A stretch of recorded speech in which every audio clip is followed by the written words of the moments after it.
esencialmente a lo sustancial que, a mi juicio, es absolutamente relevante que ustedes recuerden. ¿Ya? Recuerde, valga la redundancia, que el día 24 de mayo es la cátedra 2. ¿Qué entra? ¿Cuándo? 24 de mayo. Ya. ¿Qué entra? Desde lo que no entró en la última hasta lo que veamos la próxima, es decir, hasta equinodermo. A ustedes no les entró nematodos. Nematodos, esto, no, moluscos. Vamos a conversar hoy día de dos grupos, que son anélidos y artrópodos, que en estricto rigor no tienen ninguna relación filogenética entre ellos, tal como los que estamos aquí. No tenemos ninguna relación de parentesco, salvo que haya alguien que sea primo, hermano, hermano. Ninguno de nosotros tiene parentesco entre nosotros. Ellos tampoco. Entonces, ¿cuál es la explicación? ¿Cuál es la razón del por qué vamos a conversar de ellos en esta clase? Por lo que está mostrado ahí en ese listo y que está muy claro. ¿Qué es a lo que me refiero? A la metamerización. Ese carácter, ese atributo, ese carácter, va a relacionar a estos dos grupos, que vuelvo a repetir, no tienen nada que ver uno con otro. Esa metamerización, o ¿qué es la metamerización? Es la repetición seriada de los segmentos del cuerpo. La repetición seriada de los segmentos del cuerpo. Que puede ser de dos tipos, homónoma y heterónoma. En la metamerización homónoma, como la que está mostrada acá, los metámeros, es decir, los segmentos resultantes de este proceso, son iguales entre sí. Mientras que en la metamerización heterónoma, que es la segunda, que es la representada en los artrópodos, los segmentos resultantes o metámeros no son iguales. ¿Ya? Homónoma y heterónoma. Uno podría decir, chuta, pero la tenia, los cestos, también tienen el cuerpo dividido. La estróbila, la proglótida. ¿Cuál es la diferencia? Esencialmente que la metamerización, que estamos observando acá externamente en esta sanguijuela, involucra, abarca los órganos internos. Es decir, los órganos internos también están de alguna manera agrupados en segmentos, o bien la metamerización, esta subdivisión del cuerpo, se ve representada en ellos. ¿Ya? Los anélidos. Los anélidos, vuelvo a repetir, presentan una metamerización homónoma. Eso es lo que vamos a ver hoy día, reconocer las características morfofuncionales, anélidos y artrópodos. Nos vamos a centrar, anélidos, solamente vamos a hacer referencia, y usted lo lee ahí, después lo apunte, a la metamerización, involucrar o repetir eso, y las clases en las cuales se subdividen los anélidos. Pero nos vamos a referir básicamente a los artrópodos que, dicho sea de paso, son y constituyen el grupo animal más diverso. ¿Ya? Lo que ya estábamos conversando, estos grupos no tienen nada que ver entre ellos, son absolutamente distintos. Sin embargo, la metamerización como tal los une, los reúne y va a entregarles características o ventajas comparativas respecto de otros grupos que son importantes, que está específicamente mucho más evidenciado lo que ocurre en los artrópodos, porque en los artrópodos, asociado a la metamerización heterónoma, es decir, a los segmentos desiguales entre sí, se va a producir otro proceso, otra modificación y transformación morfológica, que es la tagmatización o formación de tagmas, o regiones corporales, que después voy a volver sobre eso. ¿Ya? En los anélidos, la tagmatización, es decir, la formación de regiones corporales específicas, es incipiente. Está apenas esbozada. Sin embargo, en los artrópodos es evidente y alcanza su máxima expresión. ¿Ya? Los artrópodos tienen regiones o tagmas, cabeza, o cefalotórax y abdomen, cabeza, tórax y abdomen, etc. ¿Ya? ¿Qué? ¿No? ¿Afuera? No. Aquí está lo que siempre más o menos vemos.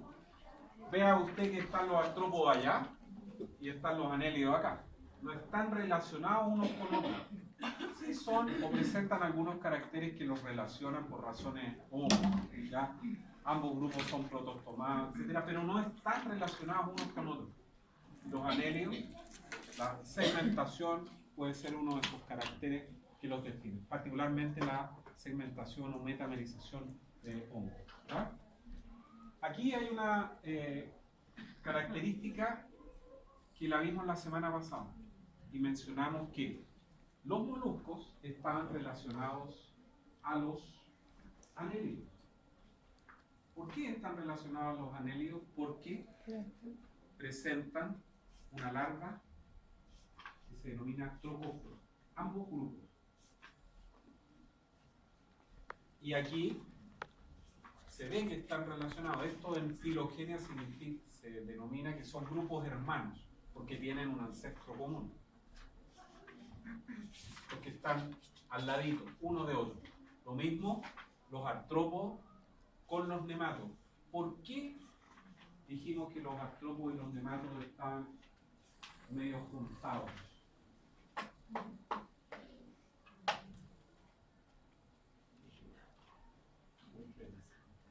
¿Se acuerdan, no? ¿Quién se acuerda? Para no incomodar a nadie.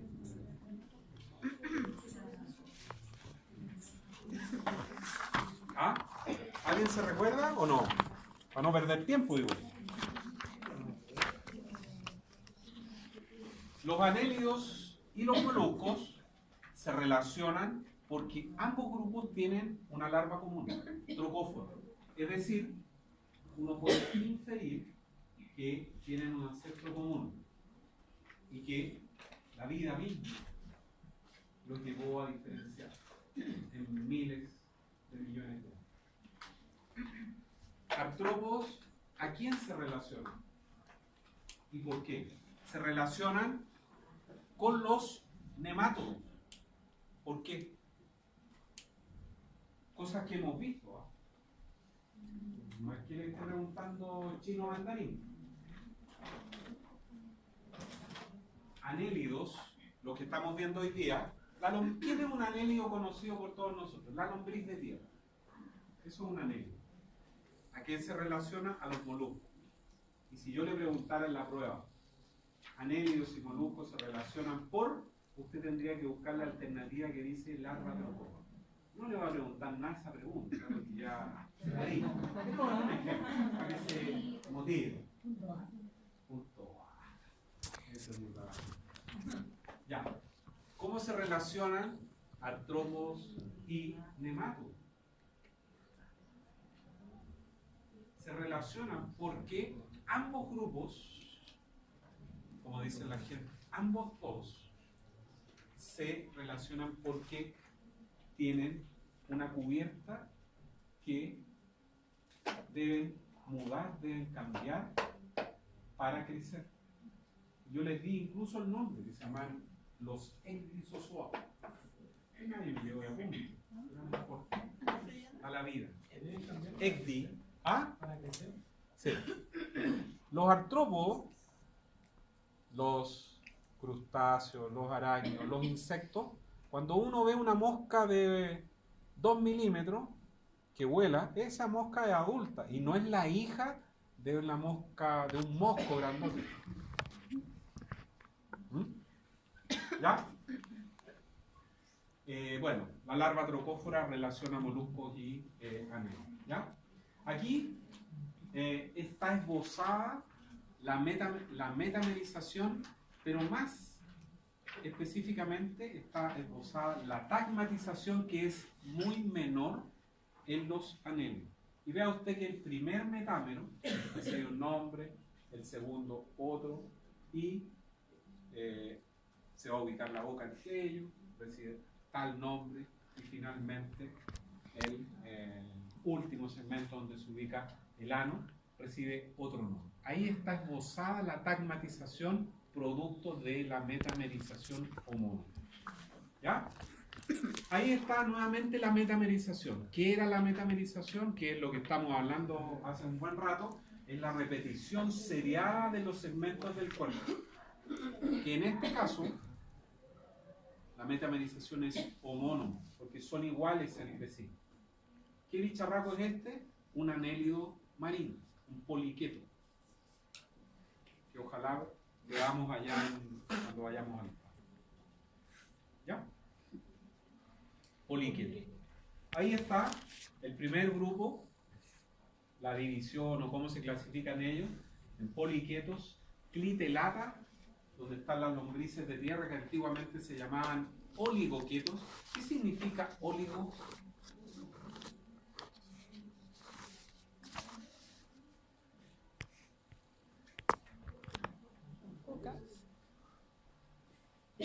¿Ya? Pero ahora se llaman clitelatas o clitelatos, ¿ya? Donde está el lombriz. Y los hirudines, donde están las sanguijuelas, que son hematófagos. No lo tengo. Son hematófagos. Es decir, se alimentan de sangre. ¿Ya? Este grupo, los poliquetos, son marinos. Son marinos. ¿Ya? Y es una especie de lombriz de tierra, entre comillas, pero marina. Los clitelatos son las típicas lombrices de tierra. Ese es un poliqueto. Ahí están los parapodios, una especie de pata, pero no son patas, ¿ya? Donde se ubican todas estas estructuras todas estas quetas o setas que tiene cada uno de estos parapodios, que le sirven para optimizar su desplazamiento. Nuevamente, la metamerización homónoma, todos los segmentos iguales. A diferencia de los clitelata, que no tienen parapodios, no tienen estas patas en bolillas a los lados y tienen pocas setas. Y aquí está el clitelo, y por eso reciben el nombre de clitelata. Esta estructura es una estructura que aparece, se desarrolla, se evidencia en la época reproductiva del cuerpo. Todos conocemos una lombriz de tierra. ¿Cuál más, cuál menos ha jugado una lombriz de tierra? ¿O no? No. Te falta calle entonces. ¿Ya? Y las sanguijuelas, esta del sur de Chile, ¿ya? Que se evidencia re poco la metamerización homónoma, ¿ya? Son organismos hematófagos que se alimentan de sangre y que tienen una serie de receptores para detectar a sus presas. Y son bien bonitos estos bichos porque uno los ve o ellos lo ven a uno y se paran para oler el CO2 que estamos despidiendo y desplazarse. Muchos de ellos son acuáticos, unos meten los pies al agua y ahí se comienzan a ver. Y aquí tenemos un artrópodo, aprovechemos esta misma foto, que es un 1000 pies o un 100 pies. Bien, bien. Sabemos dos cosas ya, me voy tranquilo. Puedo morir tranquilo. Sabemos la diferencia entre un 1000 pies y un 100 pies y cómo se escribe absorber. Bien, ¿ya? Listo. Eso no lo vamos a comentar ahí más allá de eso y usted después lo estudia, ¿ya? Pero esto sí, ¿por qué está esa diapositiva? No vamos a hacer la disección de una lombriz de tierra, ni mucho menos. Pero ahí están los distintos segmentos, ¿ya? Y se logra apreciar bastante bien, a mi juicio, que la metamerización involucra, abarca los órganos internos. Vean ustedes la segmentación que se logra observar. Esta es una disección, como la lombriz de tierra se cortó por el medio y se abrió, ¿ya? Y aquí están esta serie de vesículas seminales, todos estos septos que van a dividir y separar cada uno de los segmentos. Vean lo mismo que ocurre con toda la parte del tubo digestivo, en la faringe, lo mismo ocurre a nivel del cerebro y otros órganos internos. Esa es la diferencia, en el fondo, con esta segmentación aparente que tienen, por ejemplo, los cestos o las tetas, ¿ya? Los artrópodos, que vamos a aprovechar esa diapositiva para fijar algunas de las características que tienen. ¿Qué significa artrópodo?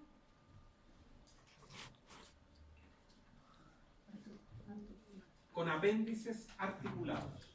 Eso significa artrópodo, apéndice articulado, que claramente es una de las características distintivas de los artrópodos.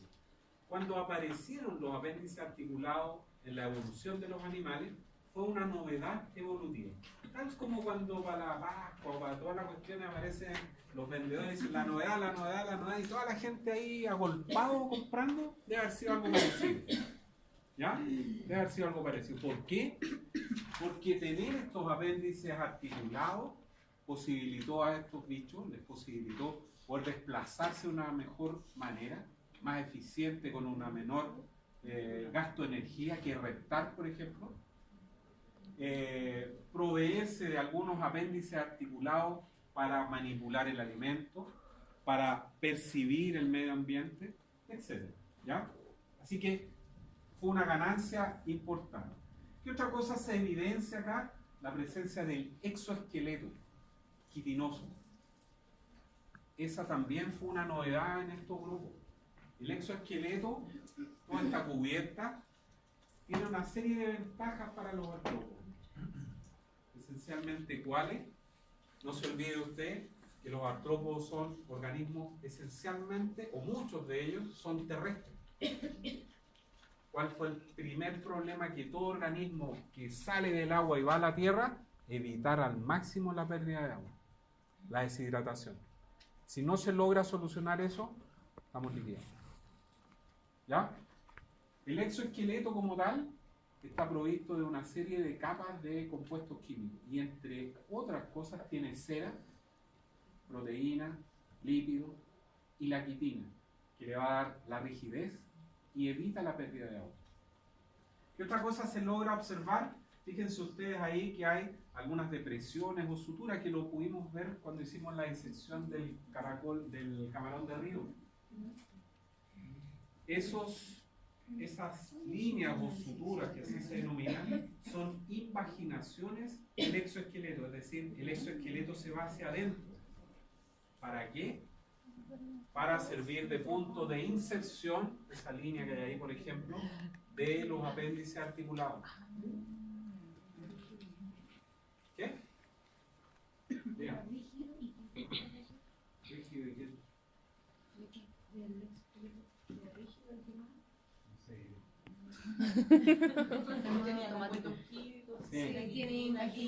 Rígido, evitaba la pérdida de agua, puede ser. ¿Ya? No sé qué más dije, ¿qué debería decir? Bueno, eso.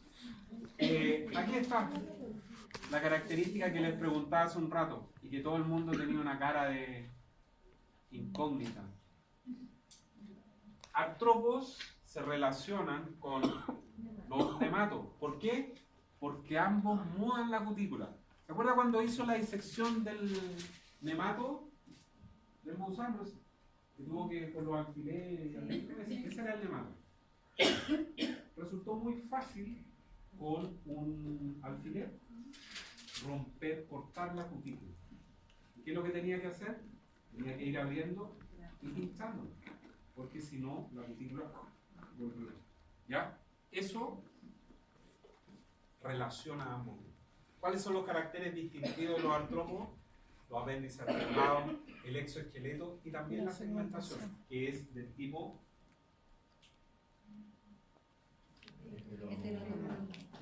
tres cosas ya hemos aprendido. Vamos progresando. Tres es mejor que dos. ¿Ya?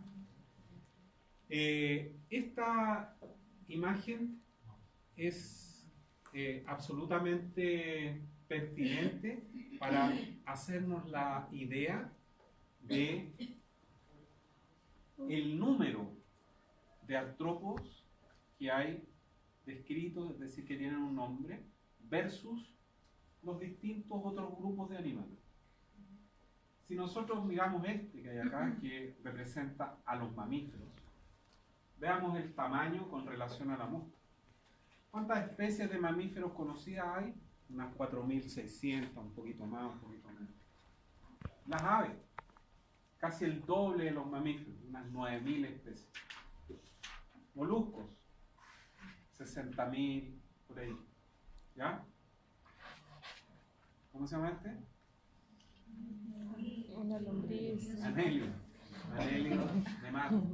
Pero vea usted el tamaño de la mosca. Porque esta imagen está en relación al número de especies conocidas. Más que de tipos de mosca, de artrópodos en general. Esa mosca representa a los artrópodos en general. No se sorprenda. ¿Ya? ¿Cuántas especies de artrópodos hay representados en esta figura por la mosca? Más de 1.200.000 especies. Compare con mamíferos, nosotros 4.600 especies. Los artrópodos son casi o más, o cercano ahí, casi el 80% de todos los animales conocidos. Muchos. ¿A qué se debe ese éxito? Es lo que vamos a tratar de explicar ahora y entender. ¿Ya? Lo que ya hemos hablado, pero esto no hemos dicho nada. O que en parte sí lo mencionamos. Los artrópodos para crecer pasan por un proceso que se denomina metamorfosis, que está mediado, está gobernado por la acción de organismos. ¿Ya? La metamorfosis son cambios morfológicos, fisiológicos y etológicos que sufren los artrópodos y se transforman de un organismo que repta en el suelo, por ejemplo, a un organismo que vuela. Piensa en una mariposa. ¿Sí? Morfológicos, fisiológicos y etológicos, de comportamiento. ¿Ya? Ahí está lo que ya habíamos dicho: metamerización, la repetición serial en los segmentos, homónoma en los anelios, heterónoma en los artrópodos. Les dije que la metamerización heterónoma en los artrópodos tenía asociado otro proceso que para los artrópodos es particularmente interesante y va a ser también significativo en la evolución de este grupo, que es la tagmatización. ¿Qué es un tagma? Es una región del cuerpo que se forma gracias a la fusión de un número variable de segmentos y que adquiere una función particular. ¿Qué es un tagma? Una región del cuerpo. Tratemos, conocen qué es lo que es, ¿no es cierto? Un matapiojo. ¿Ya? Los insectos tienen un matapiojo. Así lo conozco, un caballito, no sé cómo. Libélula, ya libélula. Más elegante, libélula.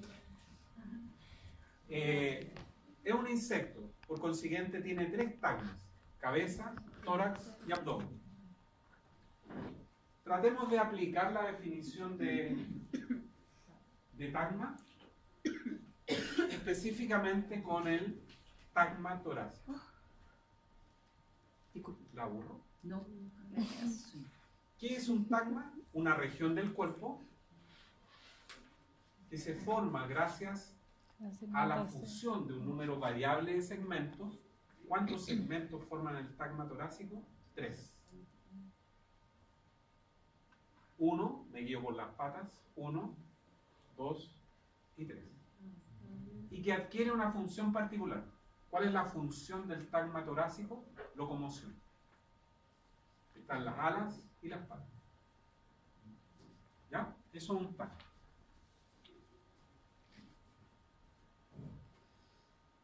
Bueno, los apéndices articulados ya conversamos de ellos, así que no vamos a conversar.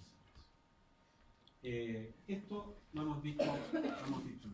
El exoesqueleto, pero voy a usar esta imagen para referirme a las partes del exoesqueleto. El exoesqueleto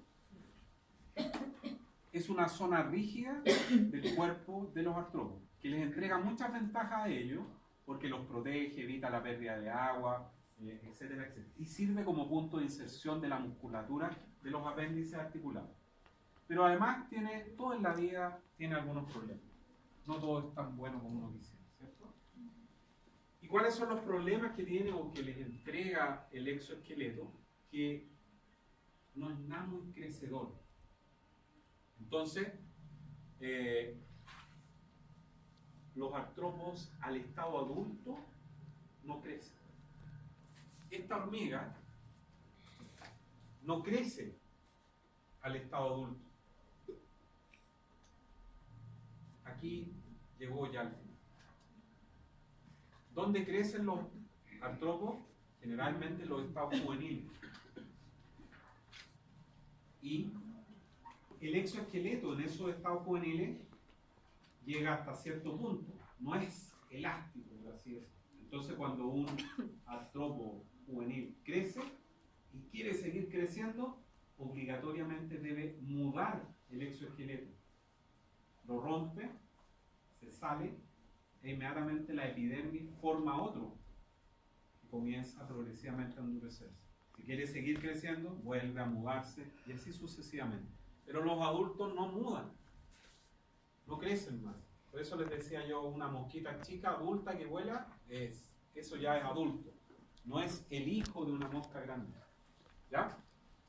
El exoesqueleto. Se me había olvidado lo que hace. ¿Cuáles son las partes del exoesqueleto? Básicamente la siguiente. La zona dorsal se denomina tergo. Tergo. La zona ventral del exoesqueleto, externo. Y las zonas laterales, externo. A ver, tergo. Tergo. T-E-R-G-O. Tergo. Como terco, pero tergo. Y la ventral es externo. Es externo. ¿Ya? Y las zonas laterales del exoesqueleto se denominan pleuras. Y en las pleuras, de este lado y del otro, se insertan los apéndices. ¿Por qué ahí? Porque las pleuras, o en las pleuras, el exoesqueleto es algo más blando. ¿Ya? Y allí puede haber un mayor movimiento de la estructura. ¿Ya?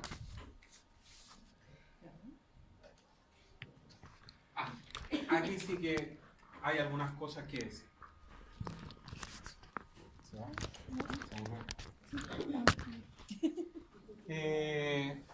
Tubo digestivo completo, sistema circulatorio abierto, pero aquí en la respiración y la excreción hay para tirar a la chucha. Son muchos, 1 millón de especies, una cantidad enorme. Entonces hay diversas estrategias para respirar y para excretar. Los insectos y los arácnidos, la gran mayoría de los arácnidos, o muchos arácnidos, respiran a través de tráqueas. Branquias, los acuáticos, por ejemplo los crustáceos. Otro grupo no menor de arácnidos respira a través de una estructura que se llama los pulmones del libro. ¿Cómo es? Al tiro vamos, ¿ya? ¿Ha visto un libro? Las hojas del libro son parecidos, se asemejan a estos pulmones, entre comillas, el libro. Porque tiene una serie de laminillas que serían las hojas del libro. ¿Ya? El sistema nervioso es el modelo anelidiano, el típico escaleriforme. ¿Ya? Y las glándulas excretoras, coxales en algunos arácnidos, antenales o maxilares en crustáceos, y los túbulos de Malpighi en los insectos y algunos arácnidos. ¿Ya? Sexos separados, aunque hay grupos en los cuales son hermafroditas. ¿Ya? Aquí está la tráquea, que tal vez es lo más ampliamente difundido en cuanto a la respiración. El sistema traqueal está representado por todas estas líneas amarillas que hay allí en el cuerpo de un coleóptero. Prácticamente invade todo el cuerpo. ¿Por qué? Porque es una, o como se puede apreciar ahí, es una red de pequeños tubos que recorren el cuerpo y que progresivamente comienzan a adelgazarse hasta ponerse en contacto directo, por ejemplo, con un músculo. Llevan el aire desde el exterior, el cual ingresa al interior del cuerpo y al interior de la tráquea por una estructura que se llama espiráculo respiratorio. Y por ahí se mete y comienza a avanzar por simple difusión. Comienza a avanzar, después la tráquea se va a transformar en una estructura más delgada, más pequeña, que se denomina traqueola, hasta que se hace tan pequeña, tan delgada, que es capaz de ponerse en contacto directo con un músculo. ¿Ya? Estas son las glándulas antenales que tienen los crustáceos, o glándulas verdes se llaman, que están en la base de las antenas y que son las estructuras encargadas de eliminar los desechos metabólicos. Lo mismo que en los insectos, los túbulos de Malpighi. Los túbulos de Malpighi, esto verdoso representa el tubo digestivo, y los túbulos de Malpighi son estos amarillos, la representación de estos amarillos. ¿Qué hace el túbulo de Malpighi, que está suelto en la cavidad celomática, en la cavidad interna del cuerpo? Están libres allí, ¿ya? Y los elementos de desecho pasan al interior por simple difusión, y estos son llevados hasta el tubo digestivo, y en el tubo digestivo son eliminados en conjunto con las heces fecales. ¿Ya? Malpighi. Ahí está escrito. Váyanse nomás, chicos. Ahí está. Malpighi. Así se subdividen los artrópodos. Trilobitos o trilobita, que es un grupo extinto, ¿ya? Los quelicerados, que se reconocen en las siguientes clases, que son los meros tomados, los cangrejos cacerolas, los picnogonios, que son arañas de mar, arácnidos, donde están ácaros, arañas, escorpiones, garrapatas, todos los crustáceos, y los hexápoda y los miriápodos. Los hexápoda incluyen a todos los insectos y que tienen 6 patas, por eso se llama hexápoda, y los miriápoda, que incluye a los 1000 pies y los 100 pies. Ambos grupos se ubican en algunos libros, en algunos textos, en esa división informal que son los atelocerados. ¿Ya? Estos son, recuerden que artrópoda es un filum, ¿ya? Por consiguiente, cada una de estas divisiones, la 1, la 2, la 3, la 4 y la 5, son subfilum, que es una categoría taxonómica de orden inferior. ¿Qué categoría taxonómica viene después? Las clases. ¿Ya? Después de las clases, nos vamos para clase. ¿Cierto? ¿Qué categoría taxonómica viene de vuelta? Después de clase. ¿Ah? Sí, claro, subclase, pero para no dividir la... No, antes. Antes, arriba. Fueron abajo. Orden, familia, género y especie. ¿Ya? Trilobites, que son conocidos única y exclusivamente por el registro fósil, ¿ya? Y que queda claramente evidenciado allí la metamerización heterónoma. Se le conoce un tagma ya, cefalotoráxico probablemente, y aquí el abdomen dividido, subdividido en una serie de segmentos. ¿Ya? Los quelicerados no tienen antena, ¿ya? A diferencia de lo que va a ocurrir con los crustáceos y los insectos, y tampoco tienen mandíbula. Tampoco tienen mandíbula. ¿Cómo muerden entonces, entre comillas, las arañas? ¿Pican o muerden? ¿Pican o muerden? Muerden, pero si no tienen mandíbula. ¿Qué? Gracias por la multimedia. Bien hecho. ¿Ah? Penazo. No sé. Un ganchito. Bueno, pican o muerden. Muerden. ¿Qué muerde? Muerde. Pica. ¿Y qué es pica? Cuando pica así, cuando rasca. La lanceta, Eso es picar. ¿Y tendrán lanceta entonces la araña? Entonces, bueno. Pero no tienen mandíbula. Y no tienen dientes tampoco.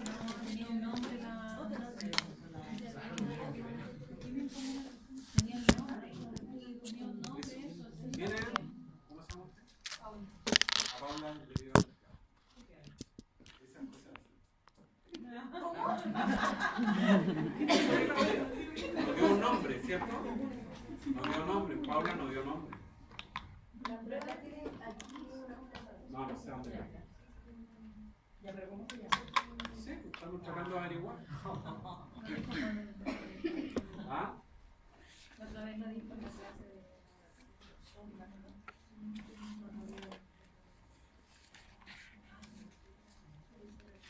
Chile será. Los quelíceros. ¿Esa cosita? Paula, por favor. ¿Esa? Ah, ya. ¿Ya? Con esas estructuras, los quelíceros, se han transformado. Probablemente fue una estructura locomotora, pero se transformó al carecer de mandíbula en una estructura capaz de morder sin ser una mandíbula y además estar provisto en su parte distal de un pequeño diente ahuecado incluso, que en algunas especies está conectado, o sea, en la mayoría de las arañas tiene una conexión con una glándula de veneno, porque todas las arañas son predadores. ¿Ya? Así que eso es bien, con eso muerden, con los quelíceros. Y además, y además los arácnidos en términos generales tienen otra estructura que también son así, que son los pedipalpos. Pedipalpos. ¿Ya? Los quelicerados tienen dos tagmas, al igual que los crustáceos. Cefalotórax o brosoma y el abdomen uopistoso. Dos tagmas. Y el número de patas es por lo general, ¿cuántas? 8. Uno puede diferenciar más o menos los crustáceos, los artrópodos por los tagmas y por las patas. Y también por las antenas. Presencia o ausencia. ¿Ya? ¿Vieron a alguien o no? Sí. ¿Sí? ¿No le recuerdan nada de eso? A la 9. ¿Cierto que sí? Los gallos copian de los animales las cosas, ¿cierto? ¿Vieron Alien, cierto? No. No soy demasiado viejo. También, pero ese bicho era el que se iba encima de la gente, ¿cierto? Y ahí era igual que estos bichos, ¿ya? Esos son los gusanos, los cangrejos cacerola que llegan a la... no hay en Chile, llegan a las costas del hemisferio norte en cantidades importantes a desovar, a reproducirse, y tienen un exoesqueleto que resulta evidente con una serie ahí de apodemas que permite insertar la musculatura de todos los apéndices que ellos tienen, ¿ya? El alien, sí. Y ahí está el tagma cefalotorácico y el abdomen, ¿ya? Vean alien, se van a acordar de él, ¿ya? Este bicho ya es más desconocido, un pignogonio, que son arañas de mar, ¿ya? Los arácnidos, 8 patas y también 2 tagmas, cefalotórax y abdomen, excepto en los ácaros y garrapatas, que hay solo un tagma, está todo fusionado, cabeza, tórax y abdomen, ¿ya? ¿Cómo respiran estos bichos? Pulmones en libro, tráqueas o ambos en algunos grupos. Son tantos que muchas veces si uno dice, no, los tales bichos solo hacen esto, existe una alta probabilidad que uno se equivoque. Porque como son tanta diversidad, ¿ya? Ahí está lo que conversamos. Los quelíceros tienen una uña, una especie de diente que está conectado en la gran mayoría de las arañas, que son todas ellas predadoras, con una glándula de veneno. Y la excreción por túbulos de Malpighi. Los artrópodos tienen ojos compuestos. ¿Se acuerdan? Esto lo vamos a ver en una diapositiva. Pero las arañas tienen ojos simples y por lo general el número de 8. En Chile hay básicamente 2 especies que son las más peligrosas. Todas las arañas son potencialmente peligrosas, porque todas muerden. Pero de ahí a que el veneno nos afecte a nosotros, ahí hay algunas diferencias. ¿Todas tienen veneno? Todas tienen veneno. Todas son predadoras. Todas. ¿Ya? ¿Qué es la araña de rincón? Loxoceles laeta. Y la araña del trigo. Loxoceles laeta. Loxoceles es un género ampliamente diversificado en América. Hay muchas especies de Loxoceles en América. Y la Loxoceles laeta es la que nosotros tenemos acá en nuestro país, que es una especie que realmente causa problemas y que mata a personas, ¿ya? Es una araña que está en la mayoría de las casas, que se desplazan por lo general a través de los tubos de la alcantarillado, ¿ya? Por ahí se mueven, colonizan distintos departamentos, ¿no? Cosas. ¿En mi casa? Son nocturnas y son bien agresivas, ¿ya? Y generalmente las picadas o los ataques a las personas se producen porque uno se colocó una chaqueta que tenía guardada y no la había usado hace tiempo, llega y se la coloca y el bicho se siente amenazado, atacado y lo muerde. Lo muerde. ¿Ya? ¿De qué depende que el veneno tenga un efecto necrótico superficial o que involucre algunos sistemas internos, algunos órganos internos? Básicamente la cantidad de veneno inoculado, ¿ya? Y como en la gran mayoría de las especies, excepto en la especie humana, las hembras son más peligrosas. Excepto en la especie humana. No sé. Sí, no, eso es verdad. Porque la araña tigre es predadora de todas las arañas, no exclusivamente de... Ahora, cuando usted ve una araña, probablemente lo primero que hace le da un zapatazo. Cuidado que te engañan. Era araña tigre, no debía haberla matado.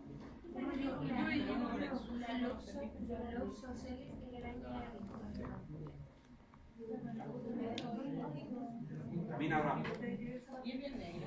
No, café. Café. Es café, un café. Como café. ¿Ah? Después vamos a ver una foto. Usted sabe que los hombres son malos. Trigo de... Araña La del trigo. cuestión no es morado. Nada de café moro, café algo.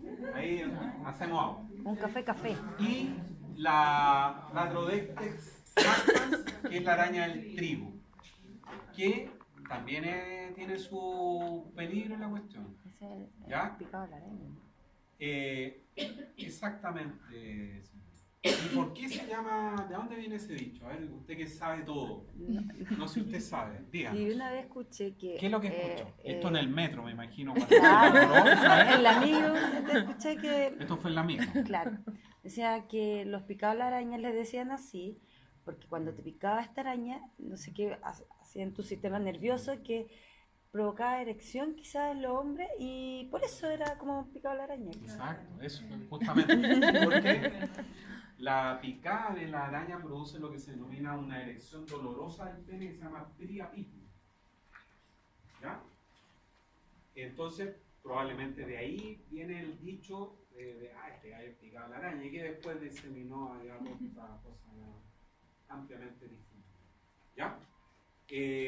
Hubo hace algunos años atrás, cuando estaba de moda el Viagra y toda esta cosa, que un grupo de la Universidad de La Frontera trató de aislar los componentes, las proteínas básicamente del veneno de la araña del trigo, para tratar de identificar cuál era el componente que producía este efecto en el hombre del priapismo.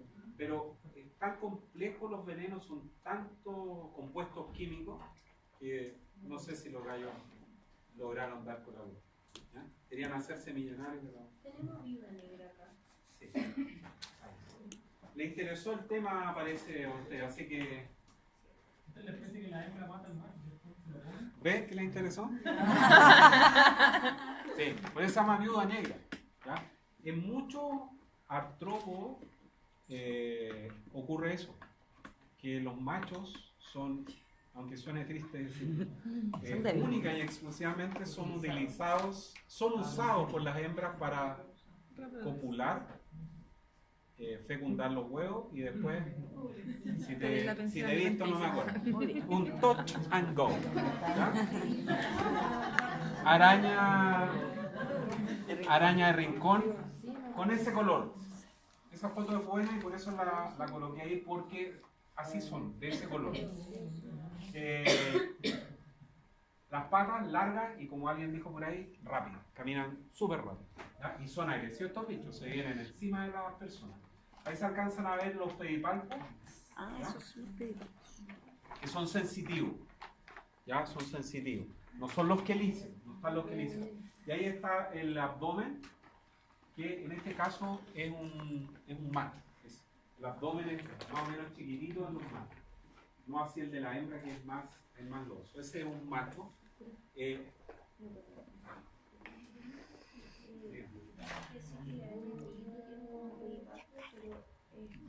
Todas las arañas tienen flecha. Sí.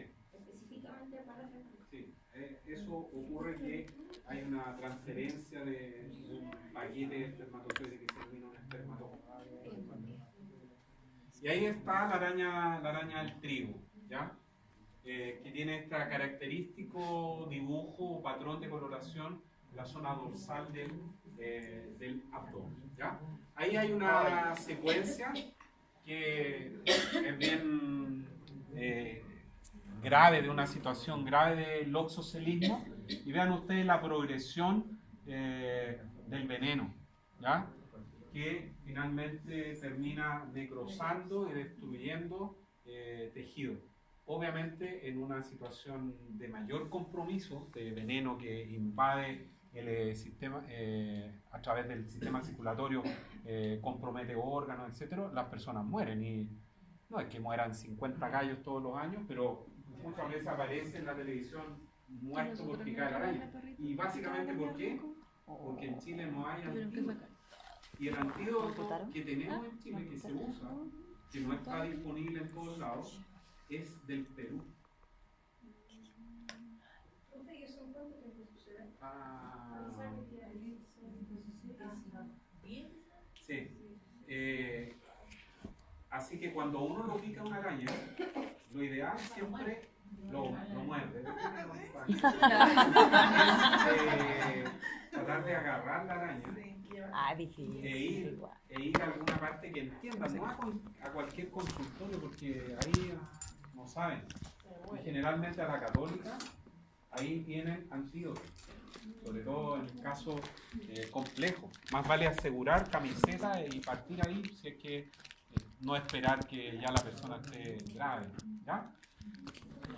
Garrapatas y ácaros, aquí tal vez lo más significativo es el ácaro de la sarna, ¿cierto? Y la garrapata del perro, que es una especie introducida, probablemente de Argentina. Maldito.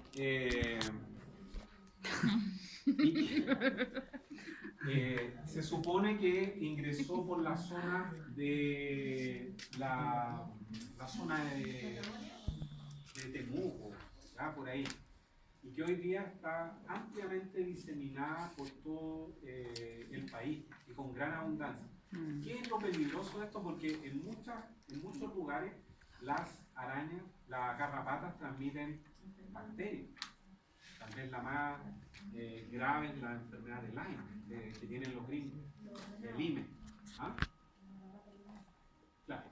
Y que siempre nosotros pensábamos en el país que estábamos libres de eso, pero hay un grupo de una médico de la Universidad Católica, la doctora Katia Barca, que ya hace algunos años comenzó a trabajar ella es infectóloga y pediatra, y comenzó a trabajar con un grupo de veterinarios y comenzaron a muestrear perros y a hacer una serie de estudios, tanto en perros como en niños. Y encontraron algunas cosas bien interesantes y encontraron algunas garrapatas infectadas con rickettsia y Ehrlich, lo cual es una situación de riesgo para el país. Históricamente siempre uno escucha, no, bueno, Chile está protegido de todas estas cosas que asolan a los vecinos por la cordillera de los Andes, el desierto, el mar, y estamos salvados. Pero no es tan así la situación, ¿ya? Bueno, ustedes lo conocen mejor que yo. Aquí está uno de los trabajos de la doctora Katia, que ellos describieron, encontraron una especie de amblioma en el norte, que ahí ellos la describen, etc. Y al estudiar además esa garrapata, encontraron que había cierta disposición o estaban infectadas con algunas bacterias que ellas podían transmitir. Y encontraron casos acá en Puente Alto, en otros trabajos, y si la memoria no me falla, en la quinta región de niños afectados por la picada de las garrapatas. Cuando hay mucha cantidad, igual ocasionalmente pican a las personas, ¿ya? Bueno, de esto no vamos a hablar. Crustáceos, algunas diferencias aquí con el resto que lo vimos en el práctico, ¿cierto? Dos pares, voy a pasar la lista a ustedes, si no después